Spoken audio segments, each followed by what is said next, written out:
Hey there, friend. Welcome to Success Audiobooks. Today we are going to sit with something that has the potential to genuinely shift the way you experience your entire life. Not just the dramatic moments, not just the crises and the crossroads, but the ordinary Tuesday afternoon when you're sitting in traffic and your mind is somewhere you didn't invite it to go. We're exploring the book, The Art of a Quiet Mind with Positive Psychology by Dr. Sarah Brennan. And I want to be upfront with you right from the start. This is not a book that's going to hand you a collection of motivational slogans and send you on your way feeling temporarily good before the familiar noise rushes back in. What Dr. Brennan is offering is something with real roots, a way of understanding why your mind works against you so often, and how to build a different kind of relationship with the noise inside your head. One that's grounded, honest, and actually sustainable. So let me ask you something. If I asked you right now to name the thing that's bothering you most, what would you point to? Most people point outward immediately. The job that's grinding them down, the relationship that feels stuck, the bank account that never quite gets to where it needs to be, the uncertainty about the future. These things are real. The pain they create is real. But here's the uncomfortable truth that Dr. Brennan returns to again and again throughout this book. The largest engine of our mental suffering isn't what's happening around us. It's our relentless, exhausting attempt to control things that were never ours to control in the first place. Think about how much of your mental energy goes toward things you cannot actually change. The way someone else interpreted something you said, whether a decision you made 2 years ago was the right one, whether the people in your life see you the way you want to be seen, whether the future is going to unfold according to your plans. We spend enormous amounts of our inner resources pulling on levers that aren't connected to anything. And the tragedy is that most of us never stop long enough to notice that we're doing it. Dr. Brennan calls this the uncontrollable obsession. And she argues that it is quietly dismantling the mental health of an entire generation, one overthought at a time. Let me offer you a picture of what this actually looks like from the inside. Imagine you are standing at the center of an enormous web. Every thread of that web extends outward towards something you are trying to manage. Your partner's emotional state, your manager's opinion of your work, the outcome of something you submitted weeks ago and have been unable to stop thinking about, how your parents see the choices you've made, the direction the economy is going, what the people at that party last weekend thought about what you said. You're at the center of this web, and you're pulling every single thread simultaneously, trying to hold everything in place, trying to keep the entire structure stable. But here's what you don't see while you're doing it. The threads aren't attached to anything solid. They extend into air, into other people's private interior worlds, into circumstances shaped by 1,000 variables that have nothing whatsoever to do with you. And the energy you're spending pulling those threads is energy that isn't going anywhere useful. It's just draining out of you. From the time most of us were children, we were handed a story about how life works. The story goes something like this. If you work hard enough, plan carefully enough, and make good enough decisions, You can shape reality to match what you want. Study hard and you control your future. Be kind and people will be kind back. Do the right things and the right outcomes will follow. It's a neat and reassuring story, but reality, as you have probably noticed, doesn't follow the script.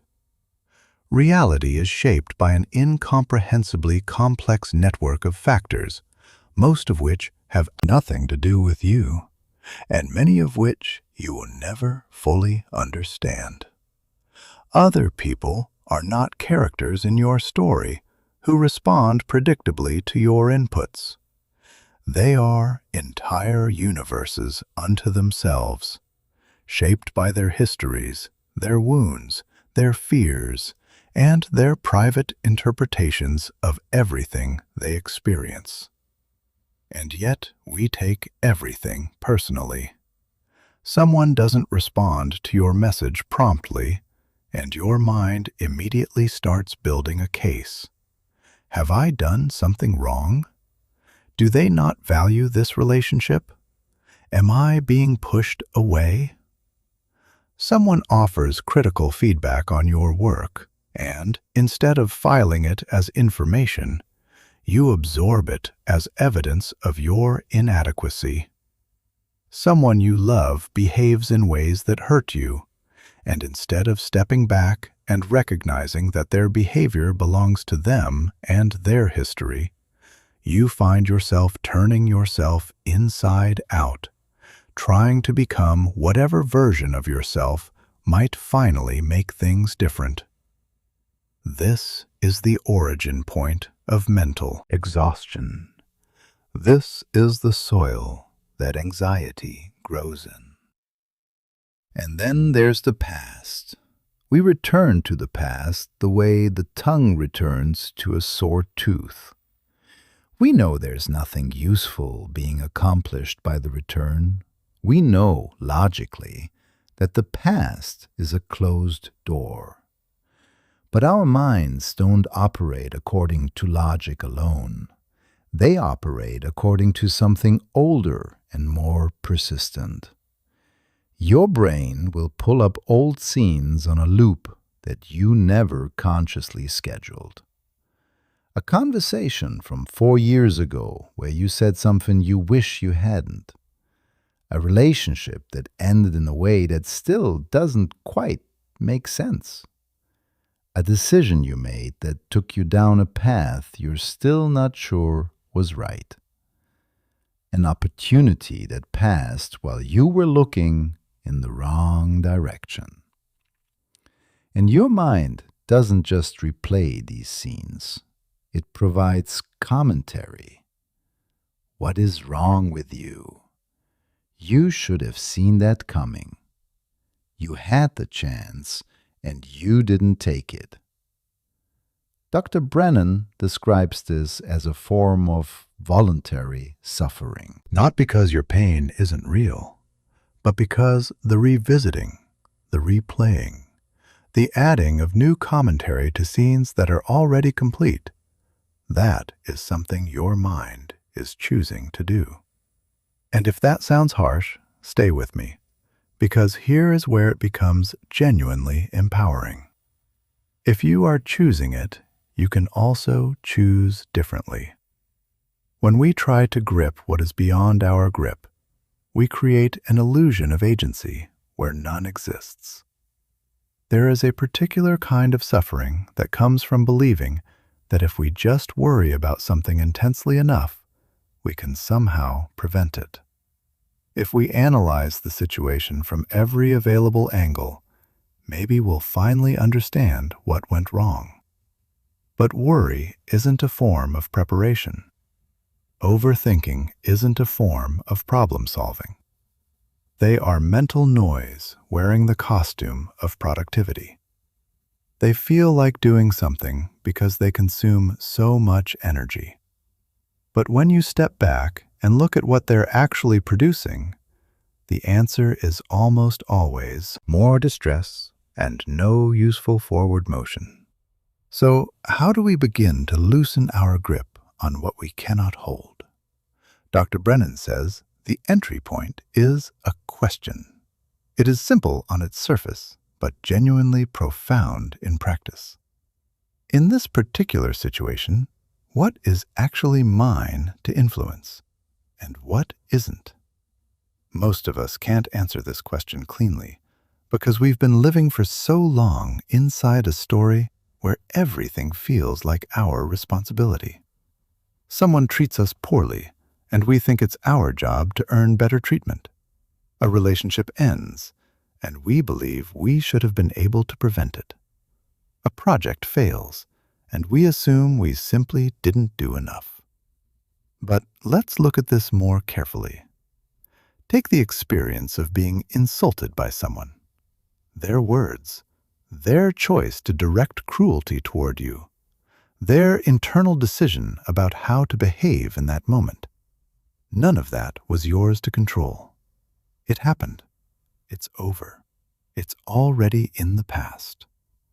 But here is what does belong to you entirely. The meaning you attach to what was said. You can attach it to your sense of worth and let it pull you into shame. Or you can hold it at arm's length and recognize it for what it actually is, a reflection of the inner state of the person who said it, not a reliable measure of your value. That small space between what happens and how you respond to it, that is where your actual freedom is located. That's the territory that belongs to you, not the size of the other person's behavior, but the story you choose to write about it.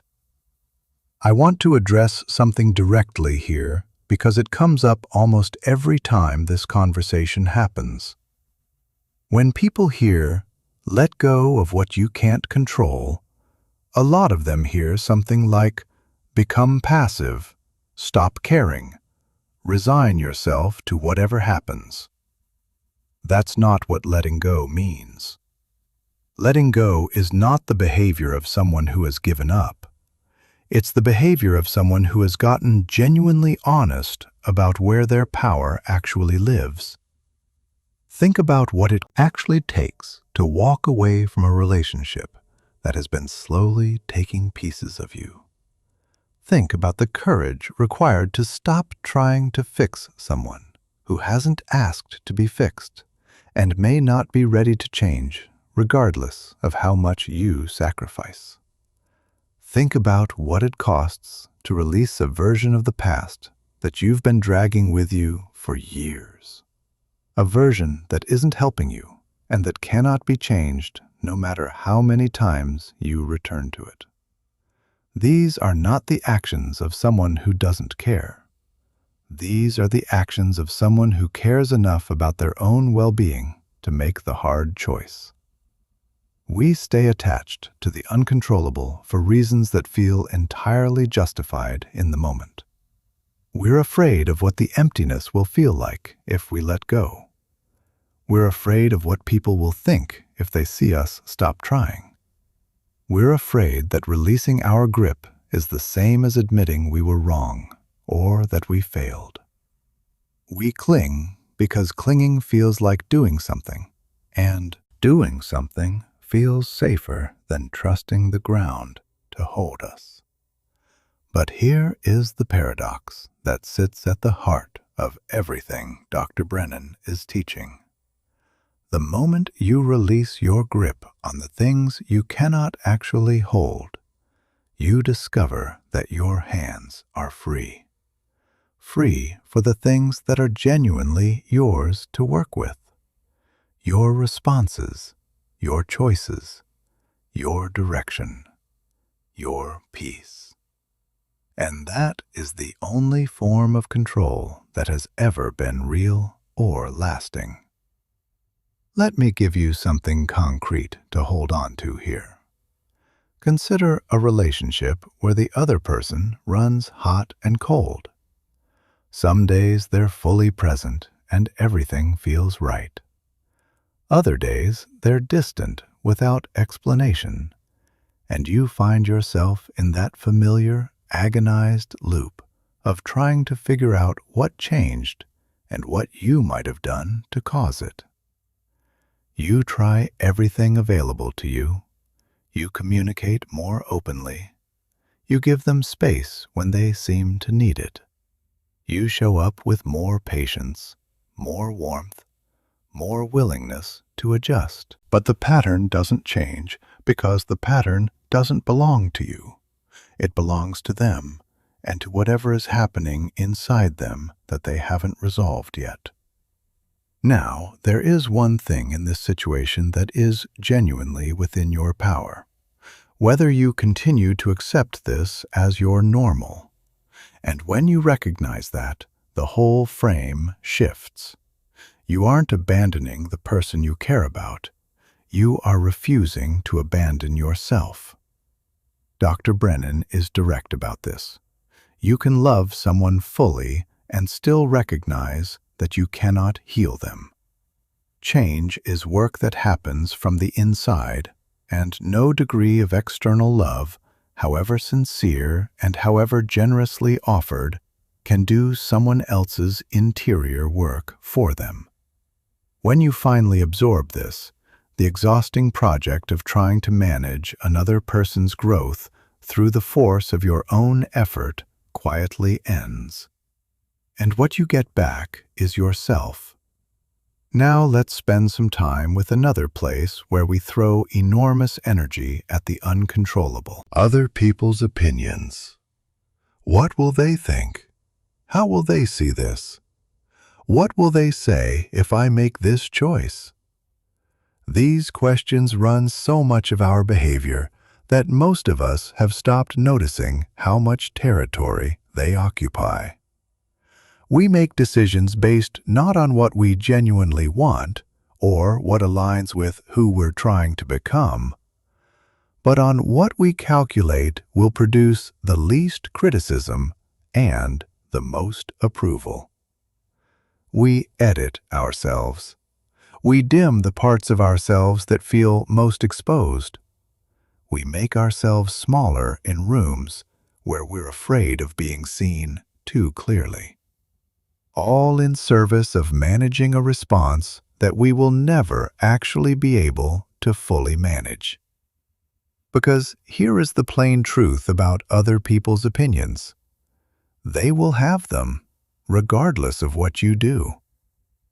The most universally admired person you can think of has critics. People who have dedicated their lives to alleviating suffering have been criticized. People who have created things of extraordinary beauty have been dismissed. If judgment were something you could avoid through the right combination of choices and behaviors, someone would have found the formula by now. Since no one has, the more useful question becomes this. If I'm going to be judged, no matter what I do, wouldn't it make more sense to live according to my own values instead of by someone else's shifting expectations? Other people's opinions are not objective measurements of your worth. They are interpretations colored by that person's history, their insecurities, their current emotional state, their own unresolved questions. When you understand that criticism is information about the person offering it at least as much as it is information about you, the sting of it changes. It doesn't necessarily stop hurting, but it stops landing like a verdict. Letting go doesn't ask you to stop feeling. The pain of loss is real. The sting of unfair treatment is real. The grief of things not working out the way you hoped is real, and all of it is valid. What letting go asks is that you feel those things without setting up permanent residence inside them. That you let them move through you rather than building a home in you. Emotions are meant to be weather, not architecture. When we hold too tightly to the uncontrollable, we are never fully where we are. We're physically in one place while our minds are replaying yesterday or rehearsing tomorrow. Someone is speaking to us, and we're not really listening because some other conversation, some other scenario is running on the other track. This is why so many people feel a persistent sense of disconnection that they can't quite explain. It isn't loneliness in the usual sense. It's the specific kind of loneliness that comes from never being fully present, never actually arriving in your own life. Letting go brings you back to the present moment, and the present is the only place where your life is actually happening, not in the memory of what was or in the anticipation of what might be. Right here in this breath, in this moment, is where your power lives. And here is something worth practicing. The next time something pulls at you, the next time you feel the familiar tension of wanting to control a response or an outcome or another person's experience, try this. Take one slow breath, and in that breath, ask yourself a single question. Is what I'm about to spend my energy on actually mine to influence? That pause, that one honest question, is the beginning of everything that follows. Because your reactions are something you can actually work with. Responses can be trained. They can be slowed down and shaped. And when you begin to take genuine ownership of your responses, rather than burning energy on the things outside their reach, something in your life begins to feel genuinely different. Not because your circumstances have changed, because you have. Our ego is one of the most persistent barriers to this kind of letting go. The ego is not interested in peace, interested in being right. It wants the last word. It wants the other person to acknowledge their part. It wants the satisfaction of having its narrative confirmed. But peace and the ego's agenda are rarely pointed in the same direction. Sometimes the most powerful thing available to you in a given situation is silence. Sometimes the wisest move is to let the argument end without you having won it. Not because you were wrong, but because you've decided that your peace is worth more to you than the temporary satisfaction of being proven right. You are not what happened to you.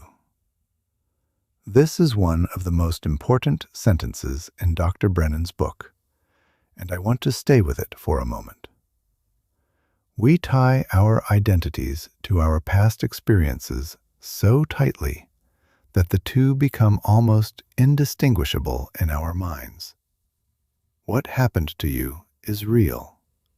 It shaped you. It left marks. But it is not the whole story of who you are, and it is absolutely not the final word on who you can become. The past can be a place you learn from without being a place you're imprisoned in. And the question worth asking is a simple one. Why would you trade what is possible for you right now for something that is already over and cannot be changed? Letting go is a practice. It is not a single decision made once on a particularly resolved afternoon. It's a choice you make again and again, sometimes multiple times within the same hour. Some days it will feel almost effortless. Other days, the old thoughts will return with surprising force, and you'll find yourself back in familiar territory. That's not failure. That's the honest reality of rewiring deeply established patterns. Every time the thought returns, and you gently choose not to follow it down the same road, you're doing the work. Not perfectly, humanly, with compassion for the difficulty of the process. When you begin to genuinely loosen your grip on the uncontrollable, something happens that is difficult to describe until you've experienced it. The weight lifts. Not all at once, not permanently, but in real and noticeable ways. The same challenges are still present. The same uncertainties still exist. But they sit differently. They don't press on you with the same relentless force. You start to experience something like spaciousness inside your own mind. Room to breathe. Room to think. Room to actually be where you are. You stop taking everything personally. Not because you've become indifferent, but because you've developed enough clarity to see that most of what people do has far more to do with their own interior landscape than it does with you. And in that clarity, a different kind of freedom becomes available. Not the freedom from difficulty, but the freedom to navigate difficulty without adding unnecessary weight to it. Life is not about control. It never was. Control was always the story we told ourselves to manage the terror of uncertainty. But choice is real. The choice of where to direct your attention, how to meet what arrives, who to be in the face of circumstances you didn't choose. Those choices are genuinely yours. And when you trade the exhausting project of controlling the uncontrollable for the more honest and more powerful project of choosing your response, you step into something that Dr. Brennan describes as the only control that was ever worth having. Control over your own mind, your own emotional world, your own peace. Letting go isn't a loss. It's the most honest trade available to you. You give up the illusion of managing what you never could have managed. And in return, you get back your energy, your clarity, and a quality of inner quiet that no external circumstance could ever have given you anyway. Now, let's move into territory that most people find immediately recognizable, because most of us live here more than we'd like to admit. We're talking about anxiety. Specifically, the particular flavor of anxiety that comes from being so consumed with outcomes that we lose all contact with what we're actually doing right now. Most of our anxiety isn't located in the present moment at all. It's a projection. Your mind racing ahead into a future that hasn't happened yet, populating it with worst-case scenarios, playing them out in enough detail that your nervous system responds as though they're already real. Think about this. Right now, as you're reading these words, are you in immediate danger? Is something genuinely harmful happening to you in this exact moment? For most people reading this, the answer is no. And yet, the anxiety is there, present and active and consuming real energy. Where is it coming from? It's coming from your mind's insistence on living somewhere other than where you actually are. What if this doesn't work out? What if I'm not enough? What if they realize I've been faking it? What if everything I've built falls apart? These aren't observations about the present. They are ghost stories about a future that exists only in the imagination. And while your mind is busy inhabiting that imaginary future and treating it as real, your actual present, the only place where your life is genuinely happening, is passing by without you in it. Dr. Brennan introduces a concept in this section that she describes as deceptively simple, but quietly revolutionary when you actually begin to apply it. She calls it action over outcome. The idea is this: you shift your focus from the result you're hoping for to the action you are taking right now. Not the destination, the step you are currently taking toward it. When you are fully absorbed in doing, truly present with the thing in front of you, fear doesn't have the oxygen it needs to grow. Here is why this works at a deeper level.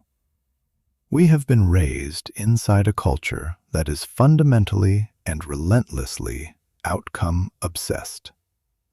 From the very beginning of our schooling, we are taught that the value of what we do lies in the result it produces. The grade, not the learning. The credential, not the understanding. The promotion, not the quality of the work itself. Everything becomes a means to an end, and nothing is treated as valuable simply for what it is. We've been trained to treat the journey as an inconvenient passage between where we are and where we're trying to get. And because of this training, we don't actually inhabit our own lives. We're always already somewhere else, planning, projecting, calculating, worrying about whether the thing we're currently doing is going to produce the result we need it to produce. You're reading a book, but you're more focused on finishing it than absorbing what it's trying to give you. You're working on something that matters to you, but the stress about how it will land is so loud that you can't find the pleasure in the making. You're sitting with someone you care about, but your mind is already composing the next thing you need to say, rather than actually receiving what they're offering you right now. This is the engine of anxiety, and it runs continuously, burning fuel that you don't have to spare. Here is what happens inside a mind that is locked onto outcomes. Your brain skips immediately to the end before you've barely begun. Say you're preparing for something important. Instead of researching, thinking carefully, building your preparation step by step, your mind jumps ahead to the moment of reckoning and begins playing out scenarios. What if I'm not ready? What if I forget everything at the worst moment? What if this exposes something I've been hiding from everyone, including myself? What if I fail in the most public way possible? Notice that none of these thoughts are helping you prepare. They're not making you more capable or more ready. They're just using up the cognitive resources you need for the actual work of preparation. Because the outcome, the moment that matters, is not in your control. The only thing that is genuinely in your control is what you do right now. The preparation, the effort, the attention you bring to the step in front of you. Dr. Brennan teaches that when the spiral starts, when anxiety floods in and your mind races toward catastrophic futures, there is one question that can pull you back to the ground. What can I do right now, in this moment, that is actually useful? Not tomorrow, not once everything is perfect, not after you've figured out the guarantee. Right now. What is the next real step? It might be small. It might feel almost embarrassingly modest compared to the enormity of what you are anxious about. But small and real is infinitely more valuable than large and imaginary. Because small, consistent, real actions are what actually build things. And you can't see that clearly when you're standing at the bottom of the mountain with your eyes fixed on the summit, paralyzed by everything between here and there. Let's get honest about something that sits underneath all of this. The reason we obsess over outcomes isn't random. It isn't just a bad habit we picked up somewhere. It's because somewhere along the way, most of us absorbed a belief that goes something like this. My value as a person is determined by my results. My worth is contingent on my success. If I achieve, I deserve to exist comfortably in my own skin. If I fail, that failure says something fundamental and damning about who I am. When you're operating from that belief, every single task becomes something much heavier than a task. It becomes a referendum on your worth. Every project is a test of whether you are enough. Every performance is an audition for your own continued self-respect. And when the stakes are that high, of course anxiety floods in. You have turned the ordinary acts of living and working and trying into a pass or fail exam where your entire sense of self is on the line every single time. No wonder the pressure is unbearable. No wonder avoidance starts to look like a reasonable strategy. But here is what Dr. Brennan asks you to consider. What if your identity wasn't attached to outcomes at all? What if instead it was attached to something that belongs entirely to you? Something that no external result can take away? What if you saw yourself fundamentally as someone who shows up, someone who tries, someone who brings their genuine effort to the work, regardless of how the work turns out? That shift, if you can make it, changes the entire terrain. Because now, whether the outcome is what you hoped for or not, your relationship with yourself remains intact. The result becomes secondary. Your integrity, your consistency, your willingness to keep showing up, those become the measure. And those are things no outcome can touch. A lot of people don't even begin the things that matter most to them, not because they lack the capability or the desire, but because they are so terrified of a bad outcome that they prefer the certain absence of failure that comes from never trying.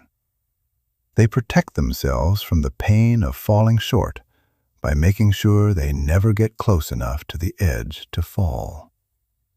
But this protection comes at an enormous cost. Because what you're also protecting yourself from is the experience itself, the learning, the aliveness that comes from genuinely engaging with something that matters to you. Dr. Brennan is unflinching about this. Protecting yourself from the possibility of failure by never fully committing is itself a form of outcome obsession. You are still making the outcome the most important thing. You're just managing it preemptively by ensuring you never find out what you're capable of. When you shift to an action-based orientation, starting becomes a completely different experience. You're not telling yourself that you need to produce something extraordinary today. You're telling yourself that you need to do one real thing. That's it. One email, one page, one conversation, one decision. Just the next step, taken fully and honestly. That doesn't trigger the same cascade of fear. That's manageable. That's something a human being can actually do. And when you take that one step, the next one becomes visible. And then the one after that. This is how things actually get built. not through a single heroic leap toward a guaranteed outcome, but through a long series of small, honest, unglamorous actions taken without the certainty of knowing exactly where they lead. There is a state of mind that psychologists have studied extensively and that Dr. Brennan references throughout this section. It's a state where you are so genuinely absorbed in what you're doing that the self-conscious monitoring falls away. The anxiety about how it's going doesn't have room to operate because your attention is fully occupied by the work itself. Athletes describe versions of this. Artists describe it. Anyone who has ever lost track of time while doing something they were genuinely engaged in has touched the edge of it. Dr. Brennan calls it the natural destination of action-focused living.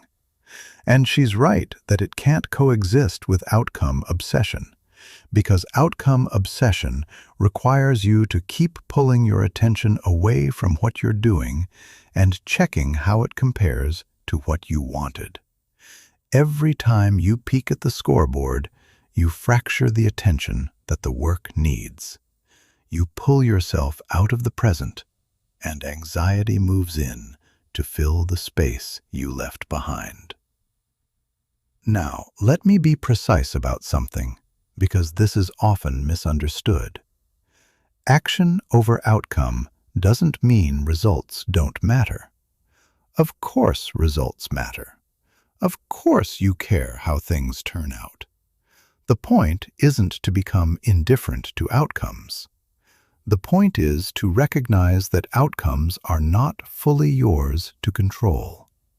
You can give something your absolute best, and the result can still be shaped by timing, by circumstances beyond your reach, by other people's decisions, by factors that have nothing to do with the quality of your effort. If you attach your peace of mind entirely to results, you've handed control of your inner life to variables that you cannot manage. Every uncontrollable factor becomes a direct threat to your well-being, and that is not a sustainable way to live. The people who sustain meaningful work over long periods of time are almost never the ones who are most frantically focused on the outcomes. They're the ones who have developed a genuine relationship with the process itself. The writer who writes because something in the writing itself feeds them, not only because they want the finished book. The musician who practices because the practice itself is where something real happens, not only because of the performance at the end. The person who exercises not only to arrive at some future version of their body, but because the movement itself is worth something. When you fall in love with the process, the destination becomes something you move toward with curiosity rather than anxiety. It becomes a bonus rather than the only justification for the effort. Here is a practice Dr. Brennan recommends, and I want to offer it to you directly. Whenever you feel that particular quality of anxiety that comes from your mind sprinting ahead to outcomes you can't control, pause. One breath.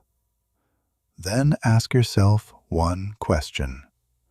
What is one thing I can actually do right now? Notice the precision of the question. Not, how do I guarantee this works out? Not, how do I make sure nothing goes wrong? Not, how do I get from here to the outcome I need? Just, what can I do right now? The answer is almost always something small, and that's the point. Small and real beats large and imaginary every single time. Because small and real is something you can actually do. And doing something real, however modest, pulls you out of the imaginary catastrophic future and plants you back in the only place where any actual progress can happen. Over time, as you practice this orientation, something shifts in how you experience the ordinary texture of working toward things that matter to you. Patience develops, not as a virtue you force yourself to perform, but as a natural byproduct of finding genuine meaning in the process, rather than treating it as a necessary inconvenience before the result arrives. The need to measure yourself against other people's outcomes decreases. The only question that matters becomes the one you can actually answer. Did I show up today? Did I do the work with genuine attention? If the answer is yes, something in you can settle, regardless of what the external scoreboard says. That settling, that grounded relationship with your own effort, is one of the most reliable sources of inner stability available to you. And it's one that no outcome, good or bad, can take away. Here is the reminder that I think a lot of people need to hear directly. Your job is to try, not to guarantee, not to control every variable, not to ensure a specific result, to try with honesty and with genuine effort. When you really accept that, when you let it settle into the way you actually live and not just the way you talk about living, the weight of anxiety starts to ease. Not because the challenges become smaller, but because you stop asking yourself to carry something you were never actually built to carry. You begin living in the present tense, and the present tense, inhabited fully and honestly, is where your actual life is. The future you were so anxious about doesn't get built through anxiety. It gets built through the accumulation of present moments that you actually showed up for. And the irony is that those present moments, fully inhabited, tend to produce futures that are better than the ones you were white-knuckling your way toward. Because when you're present, you're clear. When you're clear, you see more accurately. And when you see more accurately, you make better decisions. Not because you're controlling outcomes, but because you've finally stopped getting in your own way. Now let's move into territory that I think speaks directly to something a lot of people feel without having language for it. We're talking about speed. The particular quality of life in this era where everything moves faster than it ever has before, and where most of us have quietly accepted that relentless acceleration as simply the way things are. But Dr. Brennan is direct about this. We have confused speed with progress, and activity with meaning. And the cost of that confusion is being paid in the currency of our inner lives. Think about the texture of your average morning. Before your eyes have fully adjusted to the light, your hand is already moving toward your phone. The notifications have been accumulating while you slept, and they need to be processed. Emails, messages, headlines, other people's carefully edited presentations of their lives. Your own schedule staring back at you, already making demands. You eat without tasting. You move through the first hour of your day already mentally 3 hours ahead of where you actually are. And by the time you arrive at whatever the day requires of you, You've already spent significant energy on things that were largely outside your control and that will not, in most cases, have benefited meaningfully from your attention at that particular moment. Dr. Brennan calls this the velocity trap, the deeply embedded belief that speed equals productivity, that being constantly in motion equals being important, that the faster you move, the more you're accomplishing. But here's what she wants us to examine honestly. Is the pace at which most of us are living actually producing the outcomes we want? Are the people who are most perpetually busy and most frantically efficient the ones who seem most satisfied, most connected, most genuinely alive in their lives? For most people who look honestly at this question, the answer is not quite what the culture's messaging would suggest. We are moving very fast and arriving somewhere that doesn't feel particularly meaningful. I know the objection that arises immediately when this territory comes up. Slow down? That's a nice idea for someone without real responsibilities. I have deadlines. I have people depending on me. I can't afford to ease up. I understand that response. I've had it myself. We live inside a culture that has made a virtue of relentlessness, that treats rest as a form of falling behind, that manufactures guilt around any moment that isn't being monetized or optimized. But let me ask you something that Dr. Brennan asks, and I want you to sit with it honestly. How is the pace you're currently running actually serving you? Not in theory, in practice. Are you happy? Not content in a performed way, but genuinely, quietly happy? Are you present in your own life? Or are you moving through it at a speed that doesn't allow for the kind of depth where real satisfaction lives? Slowing down is not about doing less. This is perhaps the most important clarification Dr. Brennan makes in this section, and I want to make sure it lands clearly. Slowing down is about being more genuinely present with whatever you're doing.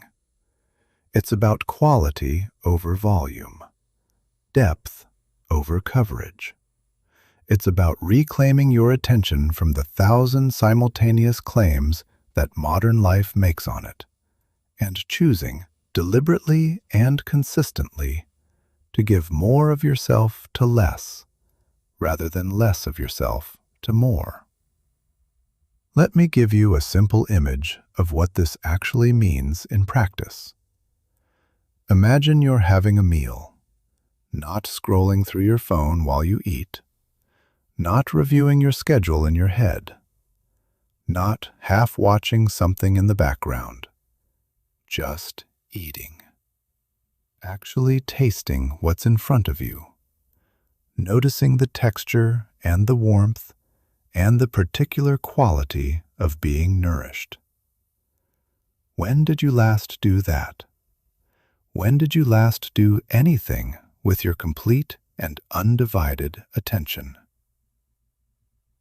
For most people in most modern lives, the honest answer is that it's been a while.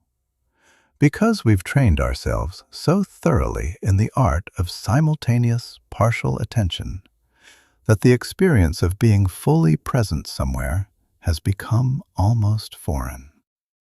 Dr. Brennan makes a distinction here that I find genuinely useful. She points out that slowing down isn't primarily about the pace of your body. You can move slowly all day and still be trapped inside a mind that's racing at full speed. You can sit completely still and be completely absent from where you actually are. What she's describing is something interior, the slowing of the thoughts themselves, the creation of space between one moment and the next, the willingness to let each experience actually complete before rushing toward the following one. This is what a quieter mind actually feels like. Not the absence of thought, not the absence of activity, the presence of a little breathing room between thoughts, a little space where something other than reactivity and anticipation can exist. We have developed a genuine addiction to stimulation, not a metaphorical one, a real neurological one. The moment there is a pause, a gap, a second of unscheduled quiet, most people's hands move reflexively toward their phones before a conscious decision has been made. We can't tolerate silence. We can't sit with stillness. We can't wait for anything without filling the waiting with something. And like any addiction, this one has costs that accumulate quietly over time until they're impossible to ignore.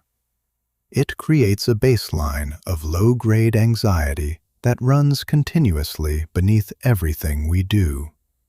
Not loud enough to be recognized as anxiety, just present enough to ensure that genuine rest is almost never achieved, that genuine presence is almost never accessed, that genuine peace is almost always just slightly out of reach. When you begin intentionally slowing down, the first thing you'll experience is discomfort. Your nervous system, which has been calibrated to a particular pace, will protest the change. It will tell you that you're falling behind, that you're wasting time, that someone somewhere is moving faster, and the gap between you and them is growing. This discomfort is real, and it's also a signal worth learning to read differently. Because what's actually happening when you slow down and feel that discomfort is this. Your nervous system is encountering the absence of the urgency signal it has become dependent on. It's trying to create urgency where none actually exists. And when you can recognize that, when you can feel the discomfort of stillness and say to yourself, "I'm not in danger.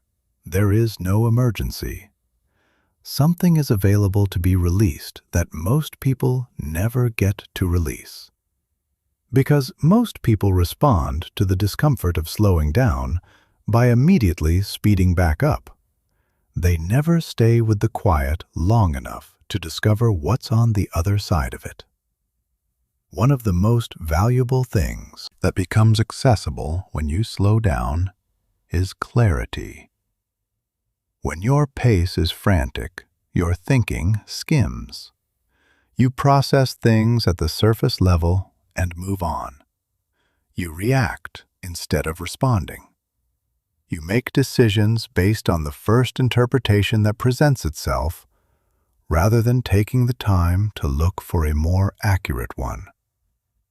But when you slow down your thinking, when you create genuine space around your observations and your choices, something shifts in the quality of what you see. You notice things that the speed was obscuring. You find connections that weren't visible from the surface. You respond with something that more closely resembles wisdom, rather than with the first reactive impulse that presented itself. We have collectively convinced ourselves that multitasking is a skill worth developing and even boasting about. But the research on this is consistent, and it does not support the belief. Multitasking doesn't make you more efficient. It makes you less accurate, less present, and more stressed. What it actually does is fragment your attention into pieces too small to be genuinely useful. for any of the things you're trying to apply them to. Slowing down gives you permission to do one thing at a time. And when you give one thing your complete attention, you get through it faster and better than when you were half present while simultaneously trying to track 4 other things. The efficiency you've been seeking through speed is much more reliably available through presence. Dr. Brennan draws a distinction between 2 modes of thinking that I want to spend some time with, because I think it explains a great deal about the particular quality of suffering that characterizes modern life. She describes what she calls fast thinking and slow thinking. Fast thinking is reactive. It's driven by the nervous system's threat detection system. It operates on the basis of, I need to figure this out and respond immediately, or something bad will happen. Slow thinking is reflective. It's driven by genuine curiosity and the willingness to actually understand something before responding to it. Fast thinking says, this is urgent and I need to fix it now.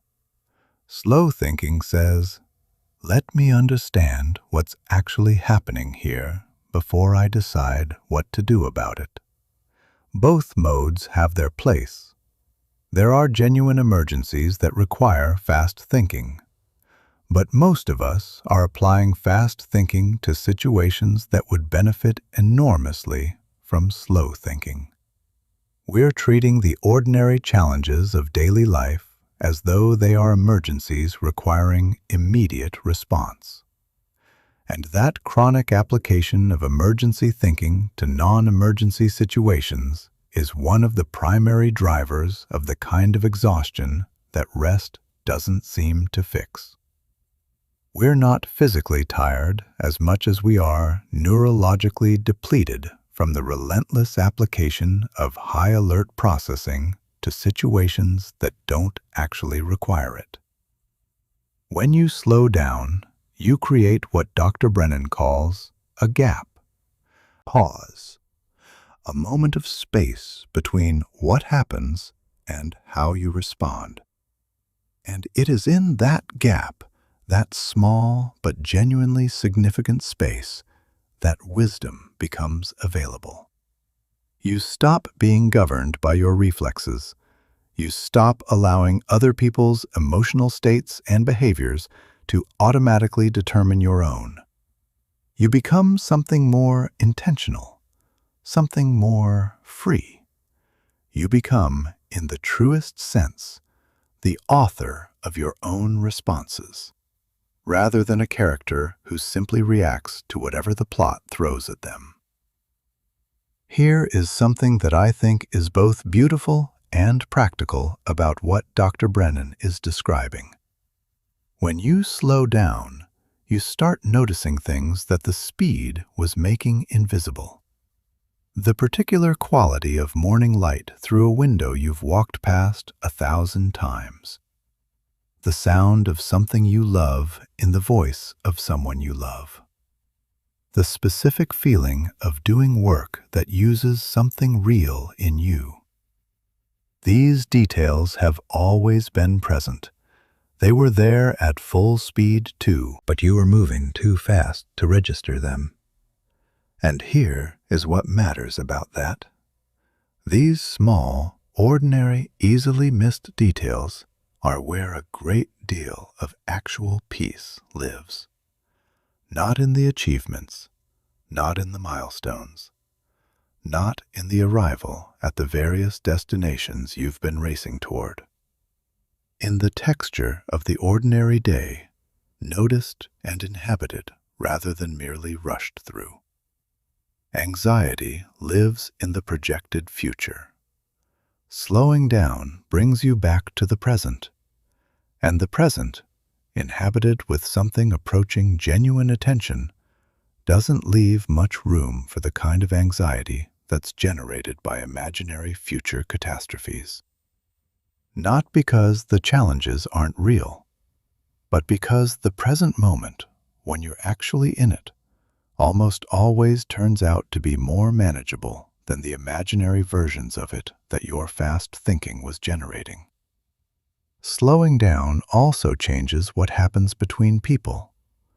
When you genuinely slow down in conversation, when you actually listen to someone rather than preparing your next contribution while they're still speaking, something shifts in the quality of the connection. People feel it immediately, even if they couldn't name what changed. They feel heard in a way that most people rarely experience. And feeling genuinely heard is one of the most powerful antidotes to the specific quality of loneliness that drives so much anxiety in modern life. It's not the loneliness of physical isolation. It's the loneliness of chronic partial presence, of being around people without ever quite feeling met by them. Dr. Brennan is clear that the world is not going to slow down on your behalf. The notifications will keep arriving. The demands will keep accumulating. The pace of everything around you will continue to increase. But you can choose, deliberately and consistently, not to match that pace. You can decide that you don't need to respond to every message within minutes of receiving it. You can decide that not every incoming demand gets immediate access to your full attention. You can decide that there are times of day when you are genuinely unavailable, not because you're neglecting your responsibilities, but because you understand that a depleted, fragmented, perpetually reactive version of you is not actually useful to anyone. These small decisions, made consistently over time, create the conditions for something that most people have stopped believing is available to them: a life that feels sustainable. A pace that doesn't require you to burn yourself down to maintain. A relationship with your own time and attention that is yours to shape, rather than something that simply happens to you. When you consistently practice slowing down, a shift begins to occur in the interior quality of your mind. Thoughts still arrive. You're not reaching for emptiness, and you wouldn't want it even if you could get it. But they arrive differently. They don't rush in all at once, demanding immediate processing. They come with a little space around them. They're acknowledged, and they move on. The frantic quality, the sense of a mind always at full volume, gradually gives way to something quieter. Not silent, quieter. And in that quieter space, something you may have lost access to becomes available again. The ability to actually think, to reflect, to notice what you actually feel about things rather than just reacting to them, to hear your own interior voice clearly enough to know whether what you're doing is aligned with what you actually want. This is what Dr. Brennan means when she describes the quiet mind. Not a mind without content, a mind without chaos. A mind that is inhabited by its owner rather than running on its own momentum in directions that the owner never consciously chose. Speed and urgency are not the same thing. This is one of the cleanest distinctions in the book, and I want to leave it with you clearly. The things in life that are truly important almost never require speed. They require presence, attention, care, sustained engagement over time. What moves fast is almost always superficial. What has genuine depth almost always moves slowly. When you really absorb that, You can slow down without the guilt and the anxiety that the culture has trained you to feel when you're not visibly rushing somewhere. You can be still without feeling like you're wasting something. You can take the time to do something fully and well rather than doing it quickly and moving on. And in that fuller engagement with the ordinary texture of your days, you'll find that peace isn't something you have to travel somewhere to find. It's available right here in the slow, steady, fully inhabited present moment.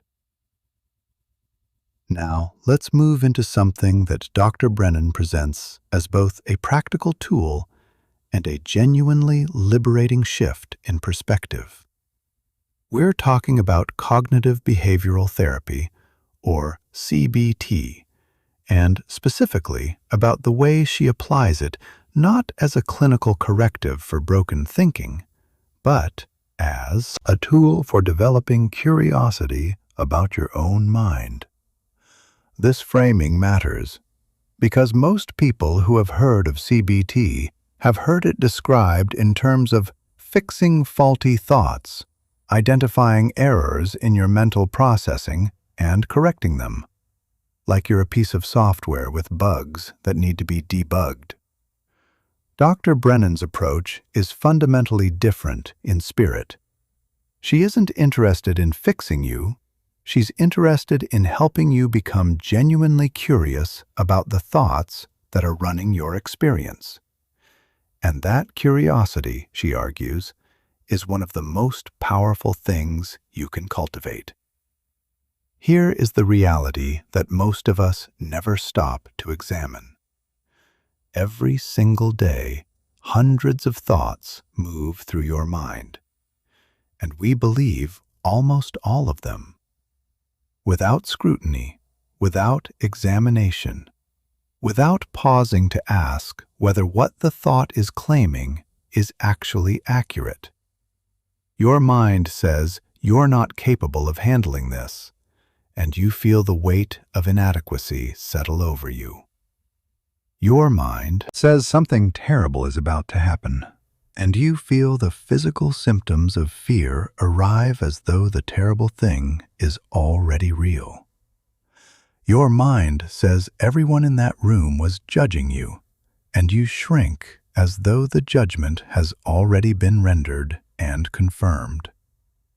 We accept these thoughts as though the mere fact of their appearing in our minds makes them reliable.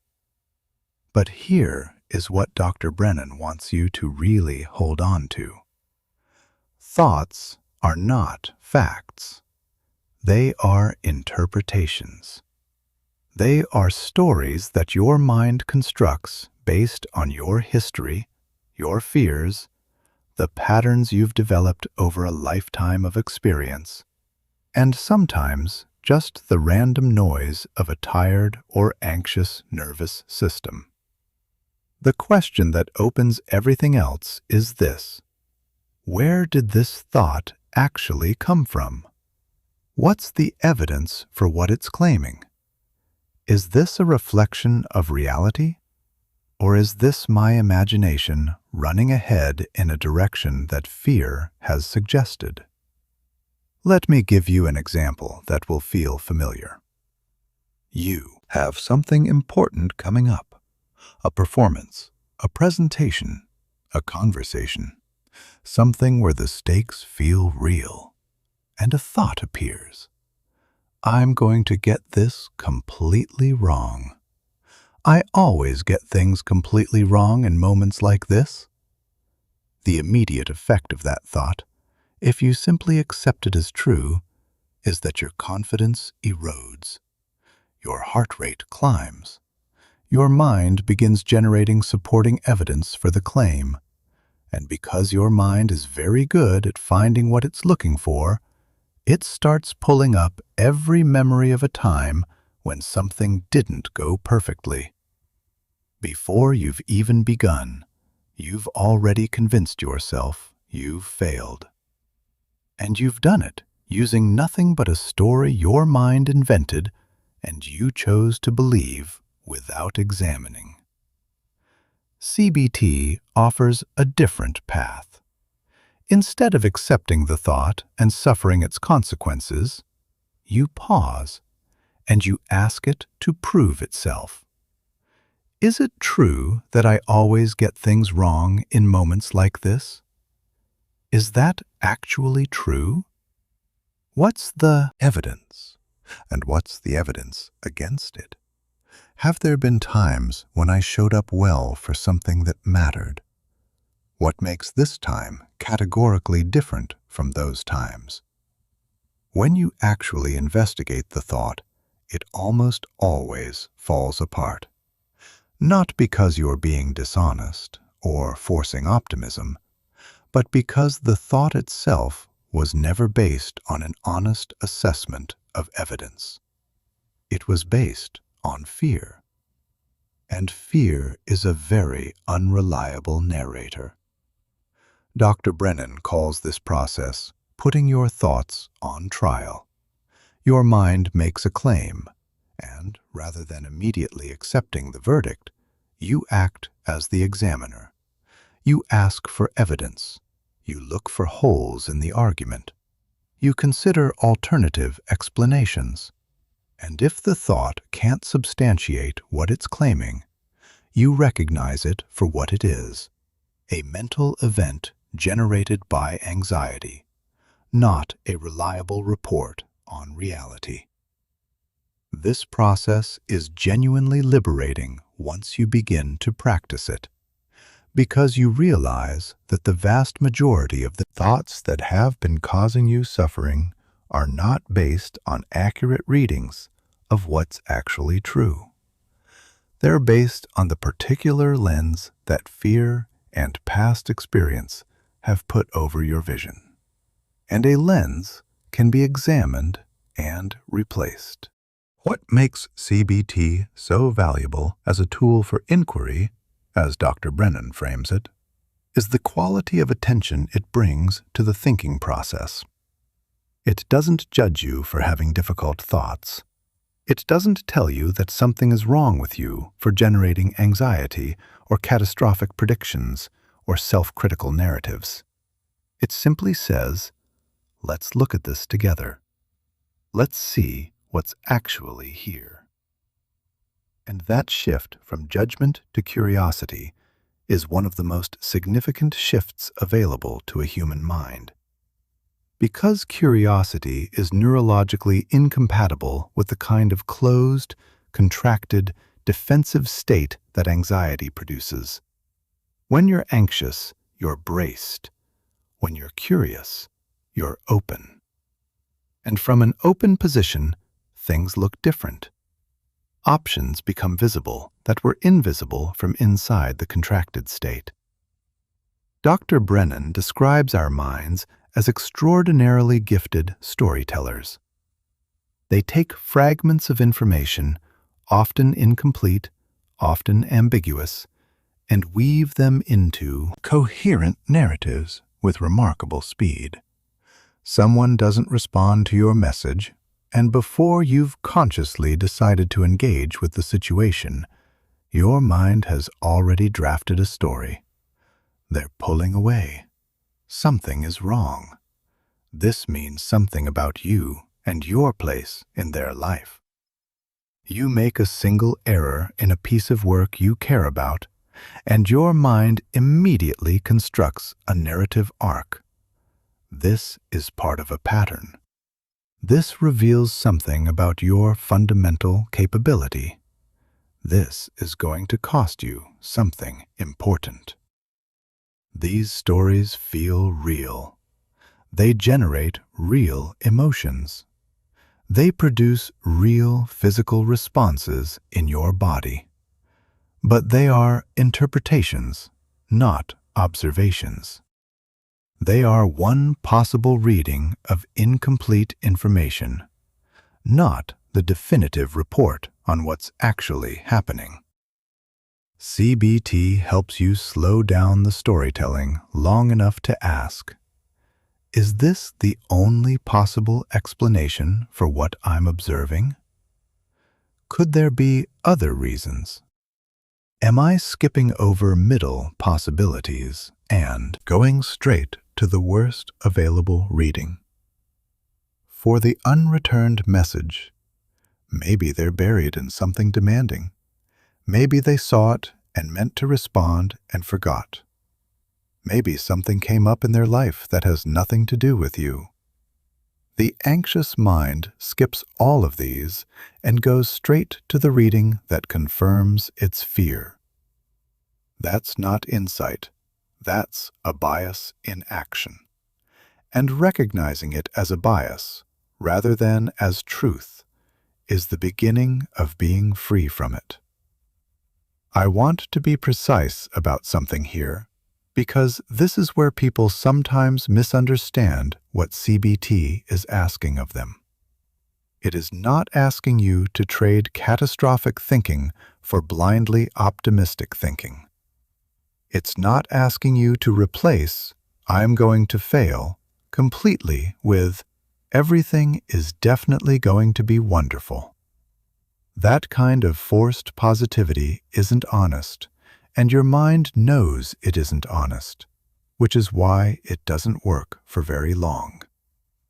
What CBT is asking for is something more grounded and more useful than either extreme. It's asking for realistic thinking, balanced thinking, thinking that is neither catastrophic nor artificially rosy, but simply as accurate as you can honestly make it, given what you actually know. So the thought about the important thing coming up transforms not into "this is going to be perfect," but into something like this: I have prepared as thoroughly as I can.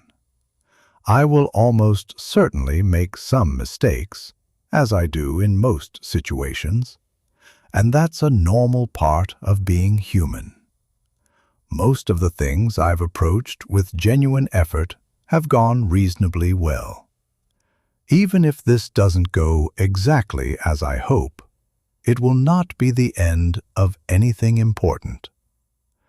That's not a cheerful lie. That's an honest assessment of reality. And honest reality is almost always less catastrophic than the stories anxiety generates. Dr. Brennan identifies several thinking patterns that she describes as cognitive distortions. These are habitual ways that the mind bends its interpretation of events away from accuracy and toward fear or self-criticism.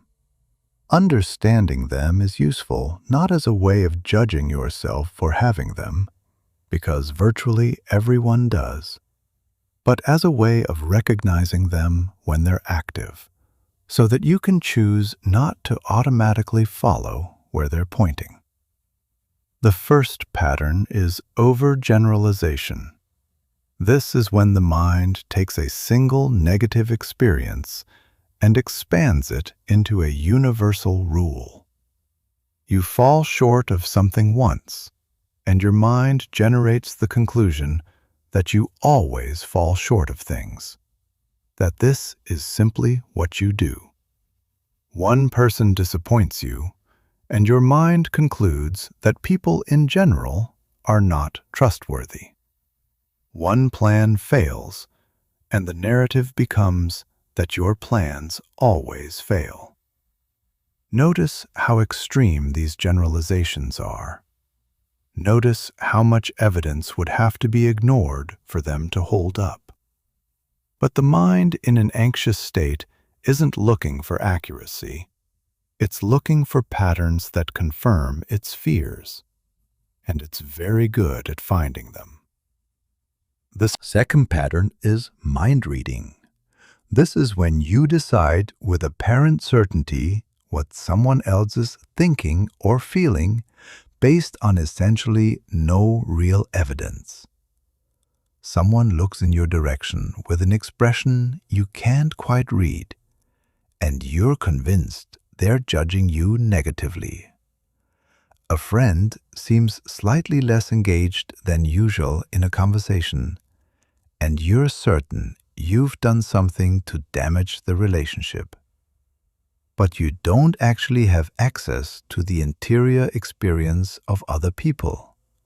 You're projecting your own fears onto them and then treating the projection as though it were a confirmed report. The third pattern is catastrophizing. This is the most dramatically familiar of the distortions for most people. It's the mind's tendency to take any negative possibility and immediately jump to the most extreme version of it. A small difficulty becomes a catastrophe. A single mistake becomes career-ending. One difficult conversation becomes the beginning of the end of a relationship. The mind skips over all the intermediate possibilities, all the likely and manageable outcomes, and goes straight to the disaster. And then it treats the disaster as though it were not just possible, but practically inevitable. The fourth pattern is filtering. This is when you allow one negative element of an experience to block out everything else. A presentation goes well for 45 minutes. One moment in it is awkward or imprecise, and the filtering mind experiences the entire presentation as a failure because it has focused its full attention on that one moment and pushed the 45 successful minutes to the edge of awareness. The experience is processed not as what it actually was, which was mostly good with one difficult moment, but as the single difficult moment represents everything that happened. Once you begin to recognize these patterns, something shifts in their relationship to you. They lose a particular kind of authority because you've moved from inside them to beside them. You've developed enough distance to see the shape of the distortion, rather than just experiencing its effects. And that distance is where your freedom begins. Not freedom from having these thoughts, they'll continue to arise, but freedom from the automatic assumption that because they arose, they must be true. Here is the core shift that Dr. Brennan is after in this section. She's not trying to get you into a war with your own thoughts. She's not interested in your developing techniques for suppressing or pushing away or defeating the thoughts that cause you suffering. Because that war doesn't produce peace. It produces a different and often more exhausting kind of suffering. What she's after is a change in your relationship with your thoughts.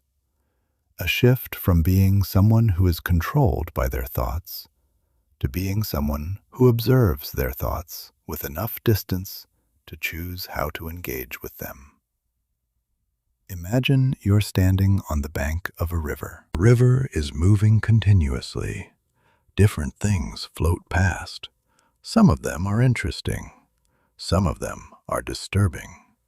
Some of them are things you'd prefer not to look at. But you're on the bank, not in the river. You're the observer, not the content. You can notice what's moving past. You can choose whether to wade in and engage with it, or to simply watch it continue downstream. You can't stop the river from moving. You can't control what appears in it. But you're not obligated to jump in every time something unsettling floats by. That's the relationship with your own thinking that CBT as inquiry is trying to cultivate. You are not your thoughts. You are the awareness in which your thoughts arise and pass. And that distinction, when it becomes genuinely real to you rather than just intellectually understood, changes your experience of being inside your own mind in ways that are difficult to overstate. Dr. Brennan introduces a technique she calls thought diffusion. The idea is to create psychological distance between yourself and a thought by changing the language you use to relate to it. The difference between "I am a failure" and "I'm having the thought that I'm a failure" is not a small one. The first statement is an identity. It describes what you are. The second is an observation. It describes what your mind is doing right now. One feels permanent, absolute, definitional. The other feels temporary, flexible, something that's happening rather than something that is. You can even extend it further. I notice that my mind is generating the thought that I'm a failure. Now the thought is clearly something your mind is producing, not a revelation about your fundamental nature. It's your mind doing what minds do, generating stories, not issuing verdicts. When you practice this kind of distancing, something genuinely remarkable happens over time. The thoughts that used to land with the force of absolute truth start to land differently. They still come, but they come as weather, not as walls. You can see them forming, observe them moving through, and watch them pass without having followed them into the particular quality of suffering they used to reliably generate. This doesn't make you emotionally numb or disconnected. You still feel things, but you feel them as experiences rather than as definitions of who you are. Let's spend some time with the specific category of thought that generates more anxiety than perhaps any other: the what if. What if this doesn't work out the way I need it to? What if I'm exposed as less capable than people believe? What if the thing I'm most afraid of actually happens? What if I've already made the wrong choice and it's too late to correct it? These questions feel like they're serving a useful function. They feel like preparation, like careful anticipation of possible problems. But Dr. Brennan is honest about what they actually are: a form of self-torture using hypothetical futures as the instrument. Because what if questions are almost never based on present reality? They're predictions about possibilities, most of which will never materialize. And the suffering they generate is entirely real, even though the things they're about are almost entirely imaginary. CBT teaches you to meet the what if with a specific sequence of questions. First, is this a fact, or is this a possibility? If it's a possibility, how probable is it actually, assessed honestly and not through the distorting lens of anxiety? And even if it did happen, what would you actually do? What resources do you actually have?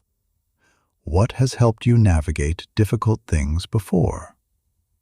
Most of the time, when you work through this sequence honestly, you discover that the probability is lower than the anxiety was suggesting, and that even in the scenario where the feared thing does happen, you are more capable of navigating it than the fear was implying. And that recognition that you have handled hard things before and you would find ways to handle hard things again takes a significant amount of power away from the what if. Dr. Brennan also speaks with care about the tone with which you practice this kind of inquiry. CBT is not meant to be an exercise in harsh self-examination. It's not about berating yourself for being anxious or criticizing yourself for the quality of your thinking. The tone she recommends is the same tone you would use with a friend who came to you frightened and spiraling. Gentle, curious, honest, but kind. If your closest friend came to you convinced that they were about to fail catastrophically, and that this failure would reveal them as fundamentally inadequate, you wouldn't confirm that narrative. You'd say, "Let's look at this together. Is that actually what's true here? What are we not seeing?" That's the tone. That's the quality of attention you're learning to bring to your own thinking. And over time, as you practice it, the mind itself begins to change. It generates fewer catastrophic interpretations, because it's learned that those interpretations don't survive examination. The anxiety has less to work with. The quiet gets a little more room. Now we move into what I consider one of the most practically important sections of everything Dr. Brennan writes about. We're going to talk about the voice inside your head. Not metaphorically, but literally. The continuous interior monologue that runs from the moment you wake until the moment you finally lose consciousness at night. The voice that comments on everything, evaluates everything, renders verdicts on everything you do and everything you are. Most people, if they were to actually listen to this voice with the same objectivity they'd bring to listening to someone speak to them from the outside, would be genuinely disturbed by what they heard. Because for most people, this interior voice is not kind. It's not patient. It's not even particularly accurate. It's relentless, and it's often cruel in ways that we would never tolerate from another person. We'd remove someone from our lives who spoke to us the way most of us speak to ourselves every single day. Dr. Brennan argues that one of the most consequential things you can do for the quality of your inner life is to change the nature of this voice. Not by pretending things are better than they are, not by performing positivity you don't actually feel, but by shifting the fundamental tone of how you speak to yourself from one of harsh judgment and unrelenting criticism to one of genuine support and honest compassion. She describes this as becoming your own inner ally. And while I know that can sound like the kind of advice that belongs on a poster with a sunset behind it, what she's actually describing is something with real and measurable effects on your well-being, your resilience, and your capacity to take the kinds of risks that a meaningful life requires. Here's the basic reality. The way you speak to yourself shapes your reality in ways that are not metaphorical, but neurological. When you repeatedly tell yourself through your inner voice that you're not enough, that you're going to fail, that you don't deserve the things you want, your brain begins to accept these as accurate descriptions and to organize your behavior accordingly. Not because they're true, but because they've been repeated with enough consistency and conviction that your nervous system has started treating them as facts. You've created a self-fulfilling architecture with your own words. And the good news that follows from this is that the same architecture is available for a different set of words. Let's talk about the inner critic directly. This is the voice that appears most reliably at the worst possible moments. You make a mistake and it says, "What is wrong with you?" You have a difficult interaction, and it says, "You are so awkward. No wonder people find you hard to be around." You see someone who appears to be further along than you, and it says, "Look how far behind you are. You'll never close that gap." This voice is so familiar, so constant, so woven into the fabric of ordinary self-experience that most people have stopped recognizing it as a voice at all. They've started experiencing it as simply the truth. They think they're being realistic or holding themselves accountable. But what the research actually shows is that this quality of self-criticism is not a motivator. It's a suppressor. It doesn't make you more capable. It makes you more afraid. It doesn't push you toward better performance. It pushes you toward the avoidance of risk.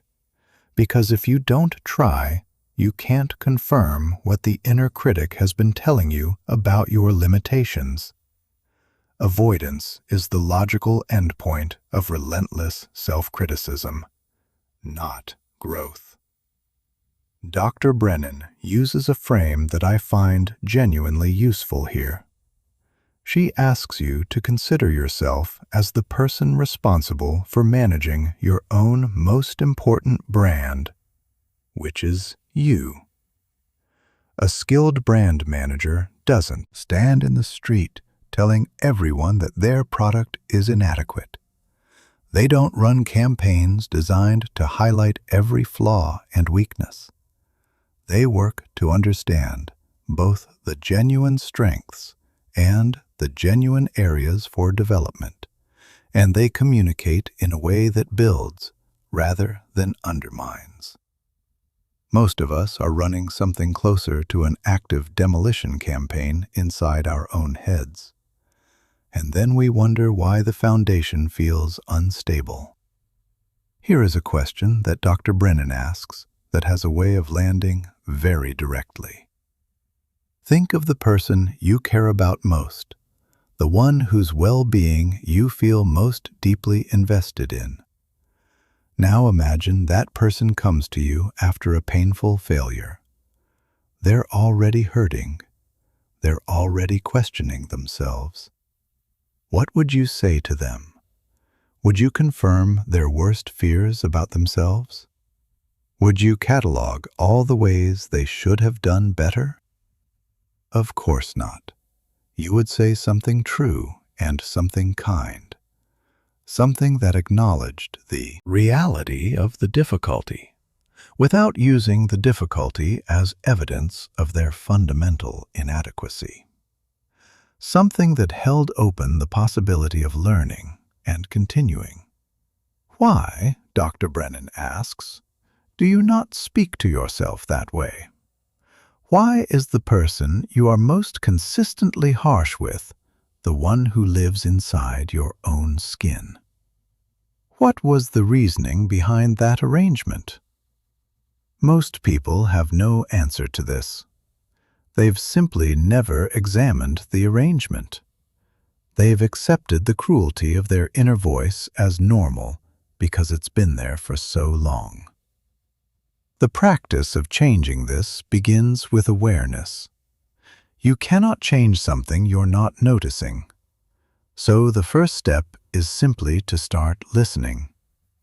When something goes wrong, when you fall short of something, when you're embarrassed or disappointed or frustrated with yourself, pause. Listen. What is the voice actually saying? If you can, write it down, because when you see the words outside of your head, something shifts. The automatic authority they carried inside your mind diminishes a little when you look at them on a page. You start to see the shape of what's happening, the specific insults, the particular patterns of self-condemnation, the way the voice generalizes from individual moments to sweeping conclusions about your character. And you start to recognize it not as truth, but as habit. A very old, very deeply grooved habit, but a habit nonetheless. Once you have that recognition, the next step is to interrupt the pattern. Not to fight the voice, not to argue with it or try to shout it down, but simply to pause when it appears and ask, "Is that true? Would I say this to someone I love? Is there a more accurate and more useful way to understand what just happened?" Let me make this concrete. You miss an important deadline. The inner critic arrives immediately. You are so disorganized. You can never follow through on anything. You don't deserve the responsibilities you've been given. Now pause. Challenge it. Have you never met a deadline before? Or does this reflect a pattern that's actually consistent across your entire life? Is there a more accurate description of what happened? Perhaps, "I missed this deadline, and that's a real problem that I need to address. I've been managing a lot of things simultaneously, and something slipped. I need to communicate with the people affected, adjust my approach, and make sure this doesn't become a pattern." That's honest. That's useful. That addresses the actual situation without expanding it into a statement about your fundamental worth as a person. Dr. Brennan emphasizes the power of language, specifically because language is the medium through which the inner voice operates. The words you habitually use to describe yourself and your experiences aren't neutral. They're instructions to your nervous system about what kind of experience to expect and what kind of person to continue being. "I always mess this up" is an instruction. "I made a mistake here and I can learn from it" is a different instruction. They're pointing in entirely different directions. One is generating evidence for a fixed and negative identity. The other is generating possibility for learning and change. The words you choose, even internally, even in the private narrative that no one else can hear, are shaping your actual lived experience in ways that are real and measurable. One of the most significant shifts that people notice when they begin practicing more compassionate self-talk is in their relationship with failure and risk. When your inner voice treats every failure as confirmation of your inadequacy, you develop a very logical strategy of minimizing your exposure to possible failure. You stop putting yourself fully into things. You hedge. You hold back. You preemptively manage your investment so that you have something to protect yourself with when things don't work out. Because if you held back, then the failure isn't really a measure of what you're capable of. You gave yourself an out. But this strategy comes at an enormous cost. The out you gave yourself also means you never find out what full commitment might have produced. You never get to discover the outer edges of your actual capability. You live in a perpetual middle distance, never too far out, never too exposed, never fully alive to what might be possible if you stopped managing your risk so carefully. When you develop a more compassionate relationship with failure, when you genuinely believe that falling short doesn't define you, and that the inner voice will not turn against you if you try and don't succeed, risk becomes a fundamentally different proposition. you can go all the way in. And when you can go all the way in, everything changes about what becomes possible. There's something I want to share from my own experience here, because Dr. Brennan speaks to it directly, and I think it's worth being honest about. I spent years with an inner critic that was genuinely relentless. Every mistake I made got replayed. Every stumble got examined and re-examined with additional commentary each time about what it revealed about my character and my limitations. I thought this was simply what it meant to take yourself seriously. I thought the harshness was a form of accountability. But what it was actually producing was a very specific kind of paralysis. I was so afraid of confirming what the inner critic kept suggesting about me that I stopped taking the kinds of risks that would have let me find out what I was actually capable of.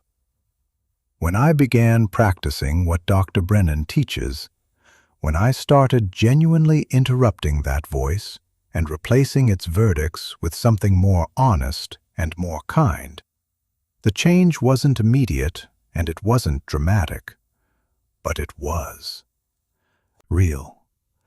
I started attempting things I had been talking myself out of, not because I was suddenly confident in guaranteed success, but because I had started to believe that even if things didn't go perfectly, I wasn't going to turn on myself for having tried. And that belief, modest as it sounds, made an enormous practical difference in what I was willing to do, and therefore in what actually became possible. Your inner cheerleader, as Dr. Brennan describes it, is not a voice that tells you everything you do is wonderful. That's not what you need, and it wouldn't actually serve you. What you need is a voice that tells you the truth, and that tells it with care. A voice that says, "That was genuinely difficult, and you handled it as well as you could." A voice that says, "You fell short here, and you can learn from this and do differently." A voice that says, "You are worthy of the same quality of patience and compassion you offer to the people you love, not because you've earned it through perfect performance, but because you're human. And being human has always included falling short. Being human has always included struggling. Being human has always included the ongoing, imperfect project of trying to do better." Now, let's talk about specific practices that Dr. Brennan recommends for building this more supportive inner relationship. Because understanding it intellectually is one thing, and actually living it is another. The first practice is meeting moments of failure with the same response you would offer a close friend. When something goes wrong, when you fall short, when you do something you wish you hadn't, before you allow the inner critic to take over the narrative, pause and ask, "What would I say to someone I love who just experienced this?" Then say that to yourself. Out loud if you're alone and comfortable doing so. In writing if that feels more accessible. This practice feels strange at first, almost theatrical.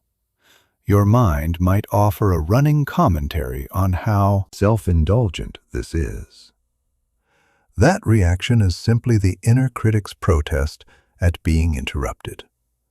Stay with the practice anyway, because what happens over time is that the new voice, the kinder and more honest voice, starts to feel less foreign. It starts to feel like yours, because it is yours. It was always available to you. You simply weren't reaching for it. The second practice is the deliberate acknowledgement of small wins. The inner critic is meticulous and tireless in its cataloging of every mistake and every shortcoming. It never misses one. But here's what it consistently fails to do. It doesn't acknowledge what went well. It doesn't register progress. It doesn't notice the small, daily choices that are genuinely worth noting. This imbalance is toxic because your brain is being fed a consistently distorted picture of your experience, one from which all the positive evidence has been quietly edited out. The inner ally practices deliberate counterbalancing. You start to actively notice and name the things that deserve acknowledgement. Not the monumental achievements, though those matter too. The ordinary daily ones that the inner critic would never pause for. You got out of bed on a day when everything in you wanted to stay under the covers. That's worth noting. You had a difficult conversation you'd been avoiding. That took courage. You chose the harder right thing over the easier wrong one. That's worth acknowledging. You are doing things every day that deserve recognition, and your inner voice has been systematically withholding it. Try this practice for 1 week. At the end of each day, before sleep, write down 3 things you did that day that were genuinely worth acknowledging. They don't have to be impressive to anyone else. They just have to be real. What you're doing is training your brain to look for evidence of your capability and your effort, rather than only looking for evidence of your failures. And brains are extraordinarily responsive to training. The pattern of attention you practice consistently becomes the pattern of attention your brain defaults to, which means that over time, a brain that has been trained to notice its own progress and effort will do so more naturally and more automatically. The deficit-focused lens doesn't go away entirely, but it stops being the only lens. The third practice is setting what Dr. Brennan calls cognitive limits with your inner critic. This is one that takes practice and patience, but that pays off significantly once you've developed it. The key insight is this: you don't have to engage with every thought your mind produces. The inner critic will always have opinions. It will always find angles of attack. It will always generate new material for its ongoing assessment of your inadequacy. But you are not obligated to listen with full attention to every word of it. You have the ability to notice that it's speaking and to choose not to follow what it's saying. Think of it as a radio that you can't turn off, but that you can choose not to tune into. When the critical voice starts its commentary, you can label it rather than engage with it. That's my inner critic. That's the voice that catastrophizes. That's the old familiar pattern trying to run again. Just the act of naming it creates a little distance between you and the content. And from that distance, you can choose not to fight it, not to argue with it, just to acknowledge it and redirect your attention toward something more useful. I hear you. I'm choosing to focus on what I can actually do right now. The fourth practice involves being intentional about what you allow into your mental environment from the outside. The inner voice doesn't develop in isolation. It's shaped significantly by the voices around it, the people you spend time with, the content you consume, the environments you inhabit regularly. If you are consistently surrounded by critical, comparative, diminishing voices from the outside, maintaining a genuinely supportive inner voice becomes much harder. You are not powerless over this. You can make choices about whose voices you give significant access to your interior world. You can set limits with people who are habitually critical in ways that aren't constructive. You can audit what you're consuming through screens and media and ask honestly whether it's contributing to your well-being or to your anxiety. You can choose to spend more time with people who seem to see something in you that's worth seeing. These aren't small choices. They are part of the daily architecture of your inner life. And being intentional about them is one of the most practical forms of self-care available to you. The fifth practice is self-forgiveness. This one is where a great deal of the heaviest weight tends to live. Most people are carrying a significant collection of past mistakes and choices that they haven't forgiven themselves for. Things said that can't be unsaid. Decisions made that opened certain doors while closing others. Moments of weakness or confusion or simple human limitation that got added to an internal case file being maintained against them. And they return to this case file regularly. They reopen it. They add new commentary. They make themselves pay again and again for things that are already finished and cannot be changed. Dr. Brennan is direct about the pointlessness of this. Not because the past doesn't matter. It does. Not because there are no consequences to the choices we make. There are. But because the ongoing project of punishing yourself for something you can't change serves no useful purpose. It doesn't undo what happened. It doesn't help anyone who is affected. It doesn't make you a better person going forward. All it does is keep you carrying weight that has no value. Forgiving yourself is not the same as deciding that what happened didn't matter. It's the recognition that you are a human being who made imperfect choices under the conditions and with the understanding you had at the time, and that continuing to use those choices as instruments of ongoing self-punishment is a choice you can make differently. It's saying, I understand what happened. I understand my part in it.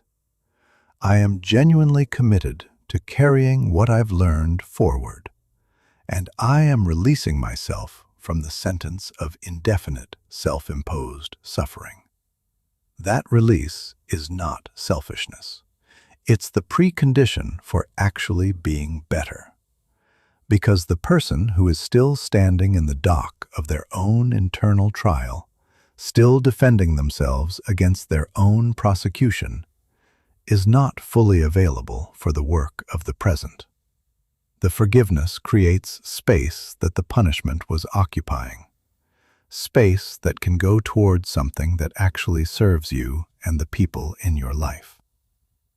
The sixth practice is redefining what success actually means to you, in your own terms rather than the ones the culture has handed you. So much of what the inner critic attacks us for is falling short of standards we absorbed from the outside without ever consciously choosing them. The standard that says you should be achieving more by now. The standard that says your body should look a particular way.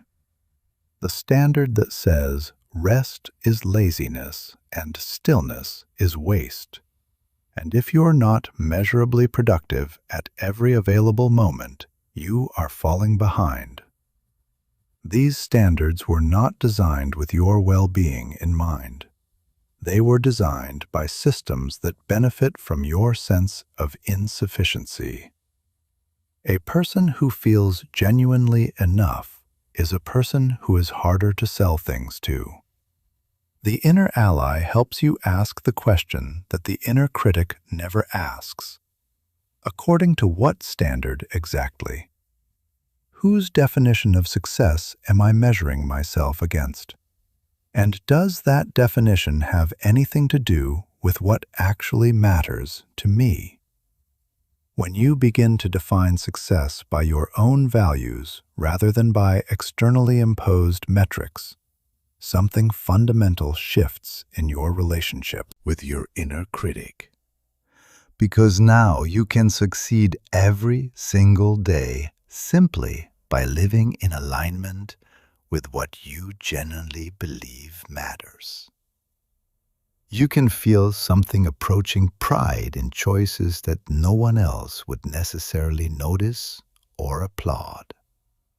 The decision to be patient when impatience would have been easier. The choice to tell a difficult truth when silence would have been more comfortable. The commitment to keep showing up for something that matters to you even when progress is slow and invisible. These things are successes, real ones. The inner critic oriented toward external metrics will never acknowledge them. The inner ally oriented toward your own values will. The seventh and final practice in this section is the practice of remembering that this is ongoing rather than arriving somewhere.